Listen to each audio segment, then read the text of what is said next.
जय श्री कृष्ण दोस्तों, राधे राधे।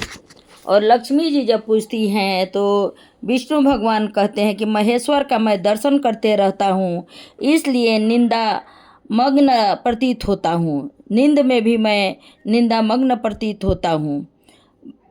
भगवान लक्ष्मी ने शंका व्यक्तित की, यदि आपका स्वरूप परम आनंदमय है तथा मन वाणी की पहुँच से बाहर है तो गीता उसका किस प्रकार से बोध कराती है?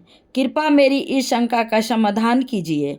हे प्रिय, भगवान विष्णु लक्ष्मी जी का शंका का समाधान करते हुए बोले, मैं गीता में स्वयं अपनी ही स्थिति का वर्णन करता हूँ। गीता के प्रथम 5 अध्याय मेरे 5 मुख हैं, 6 से 15 अध्याय तक मेरी 10 भुजाएं, 16वां अध्याय मेरा उदर तथा अंतिम 2 अध्याय मेरे चरण कमल हैं। इस प्रकार गीता 18 अध्यायों में वामयी ईश्वरीय मूर्ति है और 171 में भगवान श्री विष्णु की ही गीता के रूप में इस प्रकार प्रस्तुत किया है।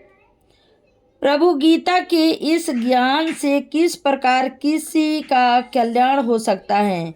कृपा इसे स्पष्ट कीजिए। हे सम्मुखी, गीता के ज्ञान मात्र से भयंकर पापों का भी सहज ही नाश हो जाता है। निर्मल बुद्धि वाला जो पुरुष गीता के एक या आधे अध्याय अथवा एक आधे अथवा चौथाई श्लोक का भी नित्य प्रतिदिन पठन अथवा श्रवण करता है, वह सुशर्मा के समान ही मुक्ति को प्राप्त होता है। भगवान लक्ष्मी ने उत्कंठित होकर पूछा, यह सुशर्मा नामक व्यक्ति कौन था और किस प्रकार से इसकी मुक्ति हुई? देवी, सुशर्मा नामक यह व्यक्ति अत्यंत ही निम्न बुद्धि वाला और पापाचारी व्यक्ति था। उसका जन्म तो ब्राह्मण कुल में हुआ था, किंतु कर्म से वह अत्यंत ही क्रूर प्रवृत्ति का और वैदिक ज्ञान से पूरी तरह शून्य था। वह इतना विवेकी तथा लंपट था कि सदैव विषय वासनाओं में डूबा रहता था। वह ध्यान, जप, तप तथा होम आदि कर्मों से पूरी तरह दूर रहता था और विद्वानों की सेवा तथा अतिथियों का सत्कार करना तो वह जैसे जानता ही न था। मदिरा पान करने तथा मांस आदि भक्षण खाने का उसे बड़ा शौक था। अपनी जीवी को पार्श्व में इसलिए वह जंगल से घास फूस और पेड़ों के पत्ते आदि लाकर बेचा करता था। एक दिन की बात है कि सुशर्मा घास फूस और पत्ते लाने के लिए जंगल में गया। वहां पर एक पेड़ से पत्ते तोड़ते समय एक काले भुजंग ने उसे डस लिया। काले भुजंग के डसते ही उसके प्राण पेरुख उड़ गए। इसके पश्चात अपने कर्मों के अनुसार नरक में विभिन्न यातनाएं भोगने के बाद उसने मृत्यु लोक में पुनः जन्म लिया। इस बार उसे बोझा ढोने वाला भीष्म बैल की योनि प्राप्त हुई। जब वह कुछ बड़ा हुआ तो उसे एक पंगु लंगड़े द्वारा खरीद लिया गया। वह पंगु बैल पर अपना सारा सामान लाद कर तथा स्वयं भी उसकी पीठ पर सवार होकर खूब आराम से यात्राएं करने लगा। उस बैल से काम तो खूब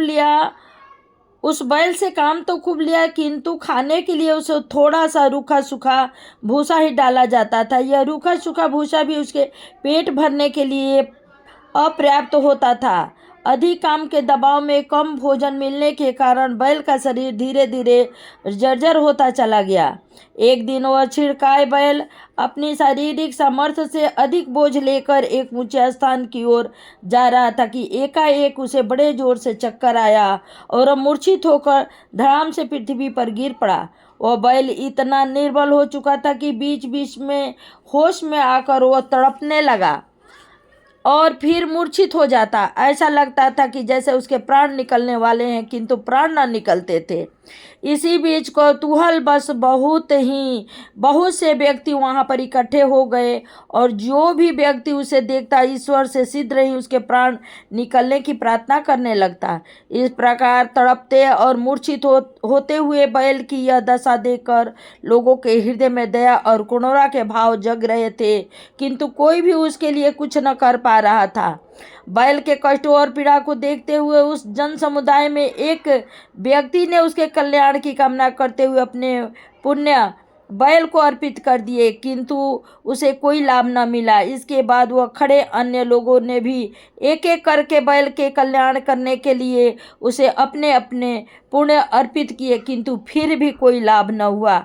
लोगों की उस भीड़ में एक गड़िका भी खड़ी यह सब दृश्य देख रही थी।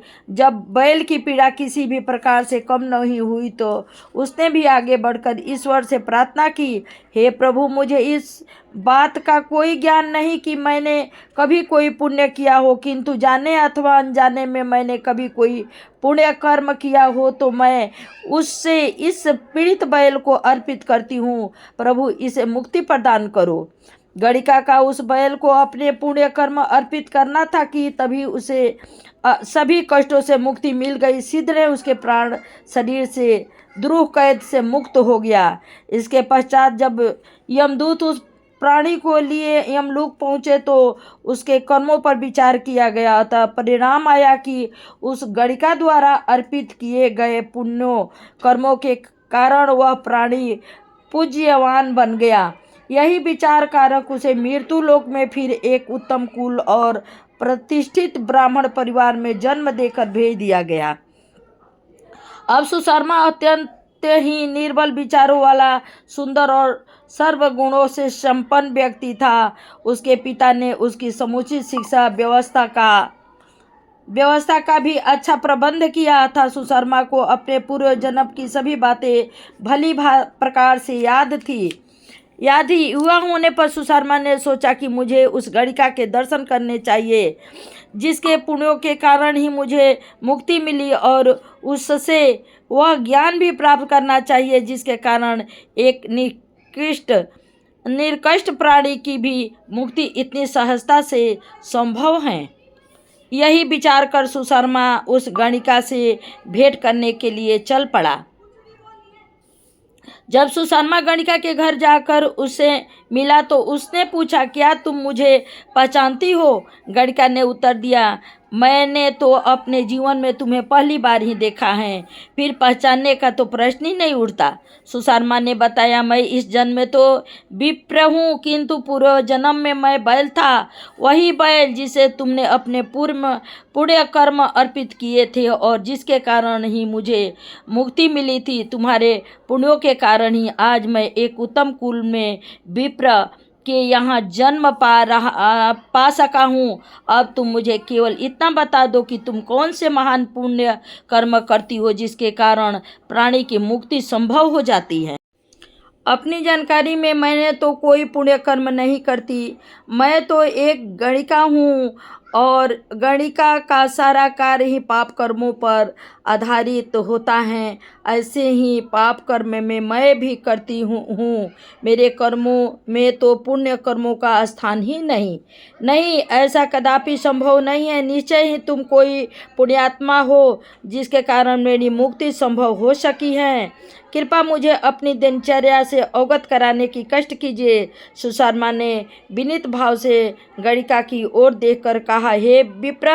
गणिका कुछ विचार करते हुए बोली, मेरे घर की छत से लटकते इस पिंजरे को तो तुमने देख ही रहे हो। उसमें जो तोता है वह नित्य न जाने क्या पढ़ता रहता है। मेरी समझ में तो कुछ नहीं आता, किंतु उसका श्रवण करना मुझे अत्यंत प्रिय है। इसके श्रवण से मुझे परम आनंद प्राप्ति होती है। शायद इसी में कोई पुण्य छिपा हो। सुशर्मा ने ध्यान से पिंजरे में बंद तोते की ओर देखा और उसके निकट आकर पूछा, हे शुक्र महाराज, तुम नित्य प्राप्त किसका पाठ करते हो? तोता बोला, पूर्व जन्म में मैं एक विद्वान ब्राह्मण का पुत्र था। बचपन में ही मेरे पिता ने गीता के प्रथम अध्याय को मुझे कंठस्थ करा दिया था। इसी कारण मैं सदैव अपने ज्ञान से अभिमान में चूर रहता था और प्रिय विद्वानों का अपमान करता रहता था। एक दिन मैं एक गीता पाठी ब्राह्मण का अपमान कर बैठा और तब से ब्राह्मण ने मुझे श्राप दिया कि मैं शुक्र योनि को प्राप्त हो जाऊं। शीघ्र ही प्राणत के पश्चात मैं शुक्र योनि में आ गया। अभी मैं छोटा ही था कि मेरे माता पिता से बिछुड़ गया।